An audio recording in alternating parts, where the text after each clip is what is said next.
Parliament statement on the impeachment committee membership.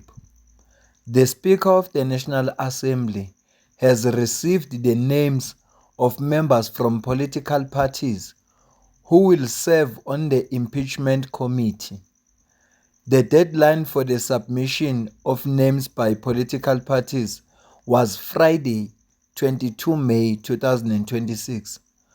Almost all political parties met the deadline except the ANC, which indicated that it would submit its names over the weekend. The ANC has since submitted its nominees.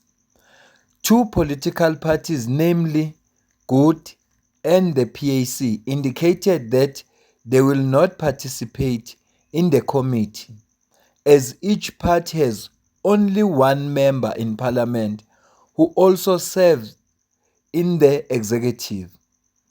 The following members have been nominated by their respective political parties to serve on the committee. Sizofunda amagama manje nje wama-members akhethiwe la bazobemele ama-political parties ahlukene kwi-impeachment committee emveni kokuba kwaphuma isinqumo se-Constitutional Court ukuthi udaba funeka ludlulele ku-impeachment committee. Noma uPresident Cyril Ramaphosa ekuvezile ukuthi uzoyi-challenger le report, the Section 89 report uzoyi-challenger, kodwa-ke okwamanje njengoba engakayi-challenge izoqhubeka i-committee. Uma ngase mhlawumpe i-court ifike ithole ukuthi hayi kukhona izinto ezingenzekanga kahle, so ngaleso sizathu the report is set aside, ngazi-ke kuyokwenzakalani. Kodwa nje okwamanje ilama members azoba khona kwi-impeachment committee. Futhi-ke sokwenza isiqinisekiso sokuthi niyayithola ngoba siyoyi-streama, ezidlala nathi siyoyi-streama nsuku zonke lezi yodlala ngazo. Ngithi nje angikuphi i-update. Singakafunda amagama ngeke ngabona le post le. The Sunday Times understand that ANC missed the deadline to submit the names of MPs to serve on the Phala-Phala impeachment committee because Chief Whip Mdumiseni Ntuli and Secretary General Fikile Mbalula argued over representations. Ngobuzwile ukuthi uSpeaker ukubeke kwacaca ukuthi i-deadline for amagama beyingolesihlanu, kodwa i-ANC yona yodwa yakhetha ukuthi izosubmita over the weekend. Yingoba bekukhona i-clash ngokusho kwe-Sunday Times, bekukhona ukuphikisana kakhulukazi ngokuthi ngobani abazomela i-ANC lapha kwi-impeachment committee. Ngiyacabanga ukuthi uFikile Mbalula bene-agenda yakhe nobaba uMdumiseni Ntuli ene-agenda yakhe, kodwa kukhona la ziclasha khona. Futhi akufanelanga sikhohlwe ukuthi ngesikhathi le report yayikhona isanda kuphuma, lwathi udaba mafuneka ludlulele kwi-impeachment committee, uSpeaker wayesethi kuzovotwa eParliament kubhekakala ukuthi ngabe ifanele ukuthi ye-impeachment committee or akufanele. Uma i-majority ithi ayingayi bayizobe-ke bese iyama-ke. Uthi uMapisa Nqakula wafika uFikile Mbalula wathi wonke umuntu oyimember ye-ANC funa vote against i-report. Akuzange kwathiwa no hamba sambeni siyovota, akekho wenza ngokwentando yakhe ngoba nobani uvikela isikhundla sakhe. So bafike bavota labantu against. Uyedwa nje umuntu owavota in favor kwaba umama uNkosazana Dlamini Zuma, uyena yedwa, kodwa bonke bavota against i-report. Ilapho-ke i-EFF kanye ne-ATM eyaya khona enkantolo iyothi icela kubuyekeza ukuthi isinqumo sika-Speaker sasihambisana ne-constitution na, njengoba i-constitution ithe leso sinqumo leso was unconstitutional.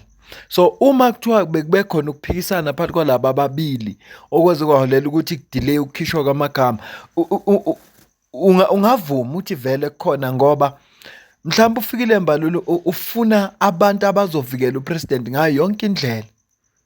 Noma uMdumiseni Ntuli mhlawumbe nawe une-interest yakhe, kunabantu abathize naye akabafunayo. ukuthi lapha ngoba mhlambe bene-agenda ethize. Sizokhumbula ukuthi ku-ad hoc committee khona ithuba la kwathiwa khona akabiza upresident. ANC yenza sure ukuthi angeke nangephutha abafuni ukuthi aze lapha ku-ad hoc committee. Bathi into engcono ngamane abhalelwe ama-questions awaphendule kunokuthi eze yena kwi-committee. Akungithusi-ke ukufunda istatement bese uyezwa kuthiwa oh okay bekunokuphikisana phakathi kwalaba ababili. Kwi-exclusive interview SABC ebenayo kanye no-former president uThabo Mbeki mayikhuluma ngalo daba lwephalaphala ukhulume kanje. Business deal. The president, that's what we're doing. So President Ramaphosa was correct. This is a private matter between a businessman who's a farmer and whoever comes and buys and sells from him, from his farms. It's a private matter. It's not an ANC matter. He's not trading as an ANC businessman. It's his own matter. And he's taken a decision, and I support him. He says, the law allows me to challenge this thing. I said, please go ahead. It's perfectly okay. But the courts have decided.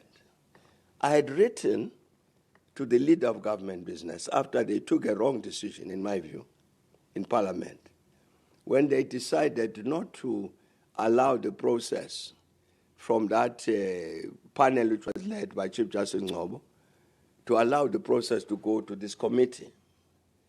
I'd written to leader of government business to say that that decision was wrong and explained to him why it was wrong. They used the ANC majority to do a wrong thing. What the Constitutional Court has done is agreed with what I said 2 years ago. And I think the Constitutional Court is correct. I think the Speaker has acted correctly to say, okay, parliamentarians, let's constitute this committee, and this committee must do its work. The President Ramaphosa is a businessman, as he has said himself. I'm a businessman. I breed cattle, I breed wildlife, I sell, I buy. That's fine. That's his business. That's his business as a businessman. It's nothing zero to do with the ANC. I don't know why the ANC gets preoccupied with it. It's nothing to do with that. It's of a businessman who's doing his thing to be a business, and good luck to him as a businessman. The Parliament must do what the Constitutional Court said they must do. And the ANC must look at its own business. I don't know, unless there are people in the ANC who are in fact in partnership with business Ramaphosa. So they must then take a stand. There's no need to. I'm a businessman. He says so. I'm a businessman. I'm running a business. I sell and buy cattle and wildlife. So what more do you want him to say? List yamagama abantu ke ku-ANC kuzobe kukhona uMrs DE Mpampane, kube Mr X Nqola, Mr MS Likhanyane, Miss AF Mutambi, Mr CM Dagmore, Miss DR Direko, Mr BM Maneli, Mr MG Mahlaule, Miss LS Makubela, and Miss KJ Maimela, alternative. Awu-10 ke laba nge-alternative member. Siyazi ukuthi ANC ifuna ibe nama-member awu-9. Kodwa lo alternative ukhona in case kukhona ongekho laba uyobe segcwalisene. Then kwi-Democratic Alliance kukhona Mr G Makhalakis, Mr BB Nodada, Advocate G Breitenbach, Miss KL Khawkhau, and Miss NK Sharif. DA nama-member awu-5 kule impeachment committee. Then i-MK party kukhona uDr MJ Hlophe, Mrs SMN Mokoena Zondi, and Dr K Litchfield Shabalala. Awu-3 ama-members umkhonto wesizwe party. Then kuze i-Economic Freedom Fighters, EFF, kukhona Mr JS Malema no Miss OMC Mautwe. Bawu-2 kuphela abantu abakhona ku-EFF abavela ku-EFF abazobe beyingxenye ye-impeachment committee. La maqembu alandelayo wonke anama-members nga-1-1. I-Action SA iyona efake i-alternative ukuthi uma kungenzeka angabi bikho lo munye kube khona lo oyi-alternative member. Inkatha Freedom Party khona Mr. N.M. Hadebe, Patriotic Alliance Mr. M.V. Daniels, Freedom Front Plus Mr. W.W. Wessels, Action SA Miss L.M. Ngobeni, i-alternative Mr. R.A.P. Trolip, then kwi-African Christian Democratic Party ACDP khona Mr. S.N. Swart, then United Democratic Movement UDM khona Mr. NLS Nkwankwa, kwi-Rise Mzansi khona Mr. S.M. Ghana, kwi-Build One South Africa eBosa kukhona uDr. M.A. Maimane, kuzi-African Transformation Movement ATM ukhona Mr. V. Zungula, i-Al-Jamah ukhona Mr.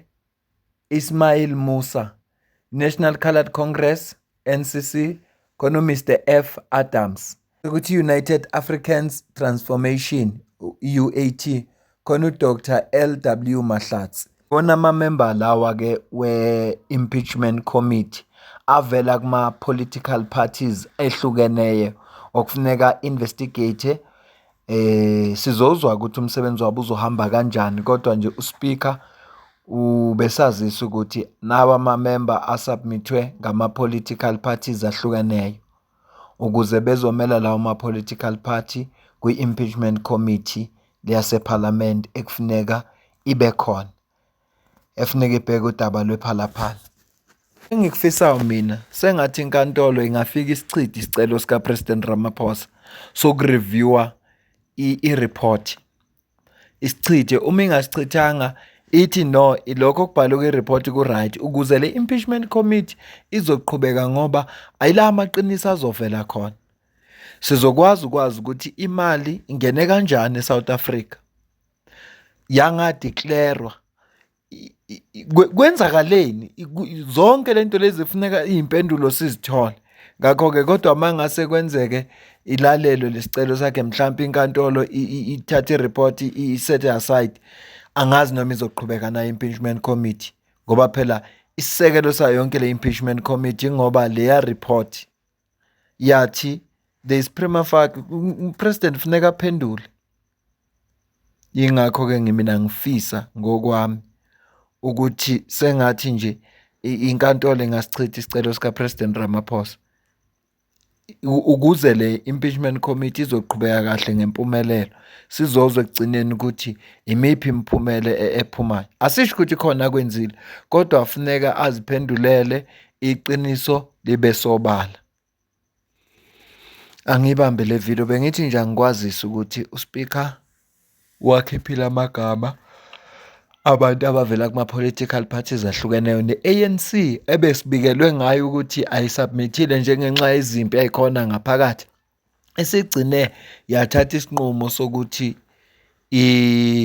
ibakhethe abantu.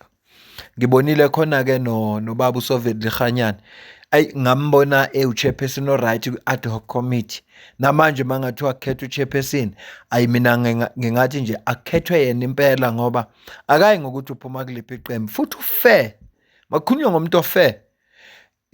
Bekangichaza kabi ku-ad hoc mase besuka into zabo labo sopolitiki sebexabana, vele azithulele nje ababuke, angakhuzi angasho lutho, vele athule nje bathi bangaqeda besathi ya benginilinde niqede. Manje ngambona ukuthi wenza umsebenzi omuhle kakhulu. Ngiyacela kodwa ukuzukuphala kwakho supporta ngokuba imember le channel, iqala ku-R40 ngenyanga kuyaphezulu. Ungasupporta futhi ngokusidonatela noma ngamalini, ikhona i-account kwi-comment ephiniwe. Ngale kwalokho mina nawe asidibane kwi-video elandela, ungakhohlwa ukusubscribe, ushare, ucomment, ulike. Ngiyabonga.